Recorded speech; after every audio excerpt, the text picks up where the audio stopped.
Hello everyone. ജീവിതത്തിൽ നിങ്ങൾ വിജയം ആഗ്രഹിക്കുന്നുണ്ടെങ്കിൽ ഈ വീഡിയോയിൽ പറയുന്ന 5 ടൈപ്പ് ആളുകളിൽ നിന്നും അല്പം ഡിസ്റ്റൻസ് കീപ്പ് ചെയ്യുക. ഇനിയുള്ള 5 മിനിറ്റ് ഒരിക്കലും നിങ്ങൾക്ക് നഷ്ടമാവില്ല.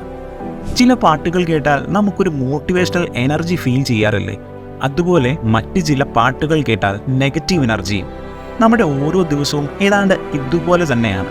ചില ആളുകളുടെ കൂടെ നമ്മൾ കണക്റ്റഡ് ആയിരുന്നാൽ നമുക്കൊരു പോസിറ്റീവ് എനർജി ഫീൽ ചെയ്യും. പക്ഷേ മറ്റു ചില ആളുകളുടെ കൂടെ എങ്ങനെ ആയിരുന്നാലും നെഗറ്റീവ് എനർജി വന്നുകൊണ്ടേയിരിക്കും. ഇത്തരത്തിൽ നമ്മൾ അവോയ്ഡ് ചെയ്യേണ്ട 5 ടൈപ്പ് ആളുകളെ കുറിച്ചാണ് ഈ വീഡിയോയിലൂടെ നോക്കാൻ പോകുന്നത്. So let's get started. Number 1, unhappy people. ചില ആളുകൾക്ക് സന്തോഷമായിരിക്കുന്നത് അത്ര ഇഷ്ടമല്ല. ഇതൊന്നും ഇങ്ങനെയല്ലല്ലോ എന്ന് പറഞ്ഞ് അവർ പ്രശ്നങ്ങളെ തേടി കണ്ടുപിടിക്കും. ഇനി ഒന്നും അവർക്ക് ലഭിച്ചില്ലെങ്കിൽ അവർ തന്നെ ഒരു പ്രശ്നം ഉണ്ടാക്കിയെടുക്കും. ഇങ്ങനെയുള്ള ആളുകൾ നിങ്ങൾക്ക് ചുറ്റുമുണ്ടെങ്കിൽ ട്രൈ ടു അവോയ്ഡ് ദം. ഇതിനെ കുറച്ചുകൂടി സിമ്പിളാക്കി പറഞ്ഞാൽ, ഒരു പ്രശ്നവും ഇല്ലാതെ തന്നെ ദുഃഖിച്ച് ഇറിറ്റേറ്റഡ് ആയിരിക്കുന്ന പല ആളുകളെയും നമുക്ക് ചുറ്റും കാണാൻ സാധിക്കും. നിങ്ങൾ സന്തോഷമായിരിക്കുന്ന ആളുകളുടെ കൂടെ മാത്രം ടൈം സ്പെൻഡ് ചെയ്യണം എന്നല്ല പറയുന്നത്. സന്തോഷം, സങ്കടം ഇത് രണ്ടും നമ്മുടെ ലൈഫിന്റെ ഭാഗമാണ്. പക്ഷേ ഏത് നേരവും എന്തു പറഞ്ഞാലും ഈ ഒരു വൈബ് തരുന്ന ആളുകളുടെ കൂടെ ഒരുപാട് ടൈം സ്പെൻഡ് ചെയ്താൽ ഉറപ്പായും നമ്മൾ നെഗറ്റീവ് എനർജിയെ നമ്മളുടെ ഉള്ളിലേക്ക് സ്വയം കൊണ്ടുവരുന്നതിന് തുല്യമാണ്. അതുപോലെ തന്നെ അവരുടെ അവസ്ഥ കണ്ട് നിങ്ങളും ഓട്ടോമാറ്റിക്കലി ആ സ്റ്റേജിലേക്ക് പോകാൻ ചാൻസ് ഉണ്ട്. സോ നിങ്ങൾ ഹാപ്പിയായി ഇരിക്കണമെങ്കിൽ അതിന് ഓപ്പോസിറ്റ് സ്റ്റേജിലുള്ള അൺഹാപ്പി പേഴ്സൺസിനെ അവോയ്ഡ് ചെയ്യേണ്ടത് ഇമ്പോർട്ടൻ്റ് ആണ്. ഇത് വളരെ സിമ്പിളും എന്നാൽ ജീവിതത്തിൽ വളരെ ആവശ്യവുമായൊരു ഘടകമാണ്. നമ്പർ 2, കംപ്ലൈനർ. സപ്പോസ് നിങ്ങൾക്ക് 2 ഫ്രണ്ട്സ് ഉണ്ട്, ഫ്രണ്ട് എ ആൻഡ് ബി.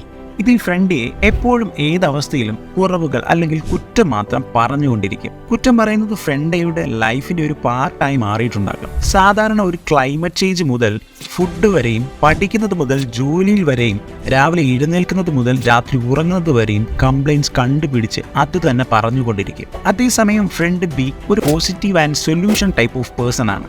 തൻ്റെ ജീവിതത്തിൽ എന്തുണ്ടായാലും അതിൽ പോസിറ്റീവായി എന്താണുള്ളതെന്ന് നോക്കും. ഏത് തരത്തിലുള്ള പ്രോബ്ലം വന്നാലും അതിനുള്ള സൊല്യൂഷൻ എന്താണെന്ന് കണ്ടുപിടിച്ച് നമ്മളെ ഹെൽപ്പ് ചെയ്യും. നിങ്ങൾ സൊല്യൂഷൻ ഓറിയൻറ്റഡ് ആയ ഫ്രണ്ട്സിനൊപ്പം നിങ്ങളുടെ സമയം ചെലവഴിക്കുകയാണെങ്കിൽ ഉറപ്പായും നിങ്ങൾ സക്സസ് ആകാനുള്ള ചാൻസ് വളരെ കൂടുതലായിരിക്കും.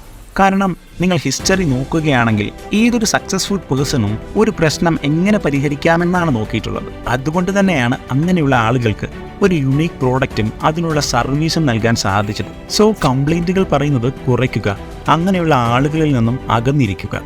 നെക്സ്റ്റ് അവോയ്ഡ് ചെയ്യേണ്ട 3ാമത്തെ ടൈപ്പ് ഓഫ് പേഴ്സണാലിറ്റി അത് ഇവരാണ്. എനിക്കെല്ലാം അറിയാം എന്ന് പറയുന്ന നോ ഇറ്റ് ഓൾ മെൻറ്റാലിറ്റി ഉള്ള ആളുകൾ. ഇങ്ങനെയുള്ള ആളുകൾ പുതിയ ഇൻഫർമേഷൻസ് ഒരിക്കലും ഉൾക്കൊള്ളില്ല. കാരണം അവരുടെ മെൻറ്റാലിറ്റി വെച്ച് അവർക്ക് എല്ലാ കാര്യങ്ങളും അറിയാം. നിങ്ങൾ പറയാൻ പോകുന്ന കാര്യങ്ങൾ എത്ര ശരിയാണെങ്കിലും ഇനി ഒരു പുതിയ ടോപ്പിക് ആണെങ്കിൽ കൂടിയും അവരുടെ ഈഗോ ഒരിക്കലും അത് അക്സെപ്റ്റ് ചെയ്യില്ല. ഇങ്ങനെയുള്ള ആളുകളെ പലപ്പോഴും നമ്മൾക്ക് കാണാൻ സാധിക്കും. ഇങ്ങനെയുള്ള ആളുകളുടെ കൂടെ ഇടപഴകുന്നത് അല്പം ഡേഞ്ചറസ് ആയ ഒരു കാര്യമാണ്. Because half knowledge is always dangerous. Number 4, lazy people.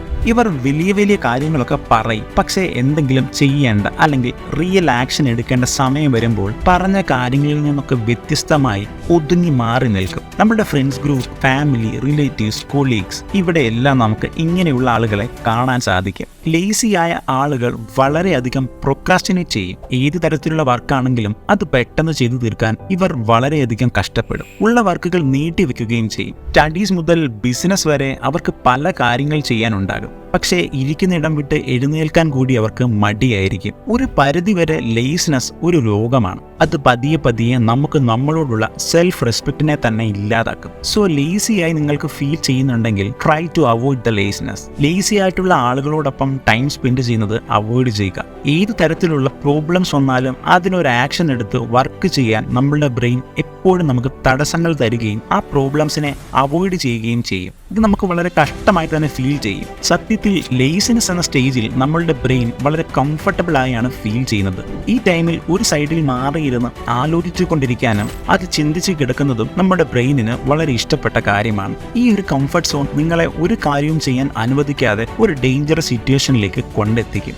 Number 5, ഈ കാറ്റഗറിയിലുള്ള ആളുകൾ ശരിക്കും നമ്മുടെ സക്സസ് കണ്ട് ഡിസ്റ്റർബ്ഡ് ആയ അല്ലെങ്കിൽ അത് ഇഷ്ടപ്പെടാത്ത ആളുകളായിരിക്കും. നമുക്ക് ചുറ്റും ഇങ്ങനെയുള്ള ആളുകൾ ഉണ്ടാകാനുള്ള സാധ്യത കൂടുതലാണ്. ഈ 5 ടൈപ്പ് പേഴ്സണാലിറ്റികളിൽ ഏറ്റവും അപകടകാരികളായ ആളുകൾ ഇവരാണ്. സത്യത്തിൽ ഇങ്ങനെയുള്ള ആളുകളെ കണ്ടുപിടിക്കാൻ വളരെ പ്രയാസമാണ്. കാരണം നമുക്ക് മുമ്പിൽ ഈ ആളുകൾ വളരെ ഹെൽപ്പിംഗ് മൈൻഡോടുകൂടി സംസാരിക്കുകയും നമുക്ക് വേണ്ടി എന്തും ചെയ്യാൻ തയ്യാറാവുകയും ചെയ്യും. ബട്ട് ഇൻ റിയാലിറ്റി ഇതിൻ്റെ ഓപ്പോസിറ്റ് ആയിരിക്കും അവർ ചെയ്തുകൊണ്ടിരിക്കുന്നത്. ഇങ്ങനെയുള്ള ആളുകൾ കൂടെയുള്ളത് വളരെ ആപത്താണ്. നല്ലതുപോലെ നമ്മളുടെ മുമ്പിൽ അഭിനയിക്കും, പക്ഷേ പിന്നിൽ കൂടി നമ്മളുടെ കുറ്റം പറയും. എൻ്റെ അടുത്ത് ഈ സ്കിൽസ് ഇല്ലല്ലോ, ഇവൻ്റെ അല്ലെങ്കിൽ ഇവൾക്ക് ഇതെങ്ങനെ ലഭിച്ചു എന്ന മെൻറ്റാലിറ്റി ആയിരിക്കും ഇവർ ഫോളോ ചെയ്യുന്നത്. ഏത് കാര്യം എടുത്താലും അവരുടെ ഉള്ളിൽ ഒരു ഇൻസെക്യൂരിറ്റി ഫീലിംഗ് ഉണ്ടാകും. ഇങ്ങനെയുള്ള ആളുകളെ കണ്ടുപിടിക്കാൻ ഒരു വഴി മാത്രമാണുള്ളത്. അത് അവർ പറയുന്നത് ശ്രദ്ധിക്കാതെ അവർ ചെയ്യുന്ന ആക്ഷനെ നിങ്ങൾ ശ്രദ്ധിക്കുക. കാരണം നല്ലപോലെ സംസാരിച്ച് പുറകിൽ കൂടി നിങ്ങൾക്ക് പണി തരാൻ ശ്രമിക്കുന്നവരാകും ഇവർ. നിങ്ങളുടെ ഗോൾസിനെ അച്ചീവ് ചെയ്യുന്നതിന് ഇവർ ഹെൽപ്ഫുൾ ആണോ അതോ ഒരു തടസ്സമാണോ എന്ന് കണ്ടുപിടിക്കുക. മൊത്തത്തിൽ നിങ്ങളെ കുറ്റം മാത്രം പറയുകയും നിങ്ങളുടെ ചെറിയ ചെറിയ തെറ്റുകൾ പോലും വലിയ കംപ്ലൈൻ്റായി മാത്രം കണ്ട് നിങ്ങളെ താഴ്ത്തിക്കെട്ടാൻ ഒരവസരം കാത്തിരിക്കുന്നവരാണോ എന്ന് മനസ്സിലാക്കി ഇത്തരത്തിലുള്ള ആളുകളെ അവോയ്ഡ് ചെയ്യുക. നിങ്ങളെ ആര് ഹാപ്പി ആൻഡ് പോസിറ്റീവായി വെക്കുന്നുവോ അവരോടുകൂടെ നിങ്ങളുടെ ടൈം സ്പെൻഡ് ചെയ്യുക. അതുപോലെ തന്നെ നിങ്ങളും അവർക്ക് ഈക്വലി പോസിറ്റീവ് എനർജി കൊടുക്കുക. നിങ്ങളുടെ സക്സസിന് തടസ്സമാകുന്ന 5 ടൈപ്പ് ഓഫ് പേഴ്സണാലിറ്റിയെ കുറിച്ചാണ് ഈ വീഡിയോയിൽ നമ്മൾ എക്സ്പ്ലെയിൻ ചെയ്തത്. ഓക്കെ ഗായ്സ്, ഈ വീഡിയോ നിങ്ങൾക്ക് ജീവിതത്തിൽ ഹെൽപ്ഫുൾ ആകുമെന്ന് കരുതുന്നു. വീഡിയോ ഇഷ്ടപ്പെട്ടാൽ ഉറപ്പായും ലൈക്ക് ചെയ്യുക, ചാനൽ സബ്സ്ക്രൈബ് ചെയ്യുക. വീഡിയോയെ പറ്റിയുള്ള നിങ്ങളുടെ അഭിപ്രായങ്ങൾ കമൻറ്റ് ചെയ്യുക. Good bye and thank you for watching.